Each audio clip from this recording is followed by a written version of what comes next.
Total આપણે 20 stock 10 + 10 10 મેં મારી ટીમમાં કીધા અને 10 મિરલ એની ટીમમાં કીધા. આ 20 સ્ટોક છે કે જેમાં જે એક સરસ મોમેન્ટમ પોસિબલ છે. જો ક્વિકલી અમે એને રિપીટ કરી લઈએ તો સપ્તાહની શરૂઆત આજે બેસ્ટ 20 સ્ટોક છે કે જેમાં આજે ઇમ્પેક્ટ જોવા મળી શકે. એને તમે મિસ ના કરતો, એડ કરી લેજો મિરલ. જી જરૂરથી. તો 20 સ્ટોકમાંથી મારા 10 સ્ટોક જે છે એમાં આપણે વાત કરીએ પહેલાં તો મારુતિ સુઝુકી ઉપર તમે નજર કરશો તો પરિણામ ઓવરઓલ જોવા જતો સેલ્સનો આંકડો આવ્યો છે થોડું પોઝિટિવ દેખવા મળી રહ્યો છે, જેના કારણે અત્યારે જોવા જતો ત્યાં પોઝિટિવ ઇમ્પેક્ટ જોવા મળી શકે છે. સામે વાત કરીએ SML મહિન્દ્રા, એ પણ આજે પોઝિટિવ લઈને ચાલીશ. એનું રીઝન એ છે કે SUVનું સેલ્સ જે છે એ પણ એમાં પણ વધારો સારો જોવા મળ્યો છે. એટલે બંને ઓટો પેકમાં આજે જોવા જતો મોટું એક્શન જોવા મળી શકે છે. તો બંને ઓટો પેક પોઝિટિવ રહેશે મારા પહેલા 2 સ્ટોક. પછી બીજા 2 સ્ટોકની વાત કરીએ તો હિટાચી એનર્જી, ત્યાં પણ પરિણામો આવ્યા છે. પરિણામો તમે નજર કરશો અનુમાનથી સારા જોવા મળ્યા છે, જેના કારણે ત્યાં પણ મોટું એક્શન જોવા મળી શકે છે. તો એ પણ હું પોઝિટિવ લઈને ચાલીશ. સામે આઇનોક્સ વિન્ડ, પરિણામો તમે નજર કરશો અનુમાન કરતાં નબળા છે અને સામે ઘટાડો પણ જોવા મળ્યો છે નફા, આવક અને ગ્રોથમાં. તો ઓવરઓલ જોવા જતો તો એના કારણે થોડું નેગેટિવ અસર અહીંયા જોવા મળી શકે છે. તો આઇનોક્સ વિન્ડ હું અત્યારે નેગેટિવ લઈને એટલે ગ્રીન લઈને ચાલીશ. સામે વાત કરીએ અતુલ ઓટો, પરિણામો આવ્યા છે. પરિણામો અનુમાન કરતાં સારા જોવા મળ્યા છે. નફો જે છે એમાં તમે નજર કરશો સારો ગ્રોથ જોવા મળ્યો છે. આવકમાં પણ સારો ગ્રોથ જોવા મળ્યો છે, જેના કારણે અહીંયા પોઝિટિવ સેન્ટિમેન્ટ જોવા મળી શકે છે. તો આજે હું અતુલ ઓટો જે છે એ ગ્રીન લઈને ચાલીશ. સામે અનંતરાજની વાત કરીએ ત્યાં પણ પરિણામો આવ્યા છે. પરિણામો સાથે ન્યૂઝ પણ છે. એમનું જે બિઝનેસ જે છે એના ડીમર્જરની પણ મંજૂરી મળી ગયેલી છે. એટલે ઓવરઓલ જોવા જતો સેન્ટિમેન્ટ અહીંયા થોડું પોઝિટિવ દેખવા મળી રહ્યું છે. તો અનંતરાજને પણ હું ગ્રીન લઈને ચાલીશ.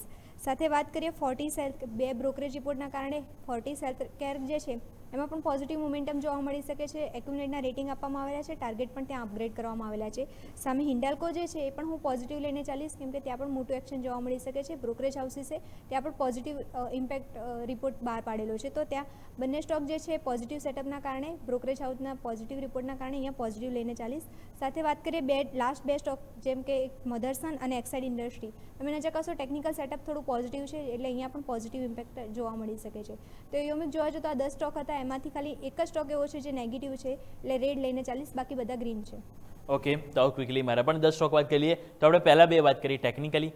KEI ઇન્ડસ્ટ્રીઝ કે જેમાં તમે જો ટેકનિકલી સેટઅપ આપણને બહુ સરસ પોઝિટિવ જોવા મળી છે. વીકલી બેઝિસ તમે જો સ્ટોકમાં આપણને ગયા અઠવાડિયે એક સરસ વોલ્યુમ સાથે ખરીદાઈ છે, ગ્રીન લઈને ચાલીશું.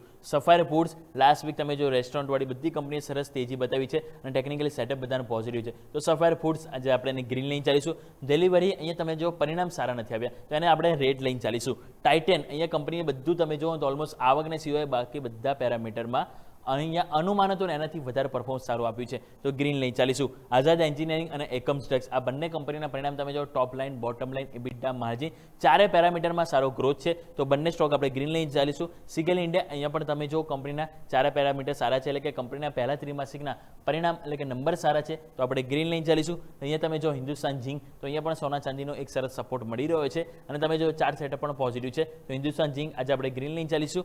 બીજા 2 લાસ્ટ આપણે વાત કરી રામકૃષ્ણ ફોર્જિંગ્સ, અહીંયા પણ તમે જો સ્ટોક એક રાઉન્ડ બોટમ ફોર્મેશનમાં તેજી બતાવી રહ્યો છે, તો ગ્રીન લઈને ચાલીશું. અને લાસ્ટ હિન્ડાલ્કો ઇન્ડસ્ટ્રીઝ, આ પણ સ્ટોક છે કે જે લાસ્ટ વીક સરસ બુલિશ બાજુ કેન્ડલ સાથે કોન્ફિડન્સ સાથે ક્લોઝિંગ આપ્યું છે, જે બતાવે છે કે હજુ પણ ડિમાન્ડ જોવા મળી શકે, તો આ પણ સ્ટોક આપણે ગ્રીન લઈને ચાલીશું. તો મારા પણ જે કહેવાય ને કે ટોટલ 10માંથી 1 સ્ટોક છે કે જેને આજે આપણે એક રેડ લઈને ચાલીશું, બાકી 9 સ્ટોક છે જેને આપણે એક ગ્રીન લઈને ચાલીશું.